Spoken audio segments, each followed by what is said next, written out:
আসসালামু আলাইকুম। আজকে একটি গুরুত্বপূর্ণ বিষয় নিয়ে কথা বলতে চাচ্ছি।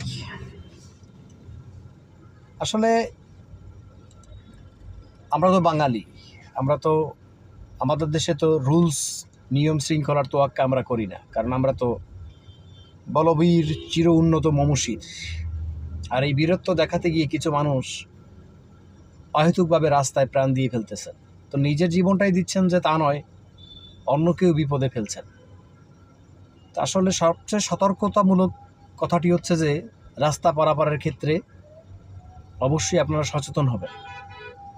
আগে রাস্তার উপরে আসবেন, ডানে বামে তাকাবেন, তারপর দেখবেন যে আপনি রাস্তা পারাপার হওয়ার মাঝখানে কোনো গাড়ি এসে আপনার গায়ের উপরে উঠে যাচ্ছে কিনা, এবং যে গাড়িটি আসতেছে তার গতি কতটুকু এবং সেটা ড্রাইভার নিয়ন্ত্রণ করতে পারতেছে কিনা। বিশেষ করে লোড গাড়ি, পরিবহন, যাত্রীবাহী গাড়ি এগুলো অনেক ওয়েট থাকে, একটি গাড়ি সহজেই নিয়ন্ত্রণ করা যায় না। তবে আমাদের চালকদের ভিতরে আবার কিছু মানুষ আছে যারা নেশাগ্রস্ত অবস্থায় গাড়ি চালিয়ে থাকেন, মাতাল অবস্থায় গাড়ি চালিয়ে থাকেন। তবে তাদের ক্ষেত্রে আমি তাদের এক্সপিরিয়েন্স সম্বন্ধে কথা বলবো না, কারণ তাদের এক্সপিরিয়েন্স সম্বন্ধে আমি এ নিয়ে কথা বলতে চাই না, এটা সম্পূর্ণ তাদের অভ্যন্তরীণ বিষয়। কিন্তু তারপর আমি বলবো, যারা নেশাগ্রস্ত অবস্থায় গাড়ি চালায়, ইনশাল্লাহ সামনে থেকে আর গাড়ি চালাবো না, কারণ আপনার একটি দুর্ঘটনা সারা জীবনের কান্না।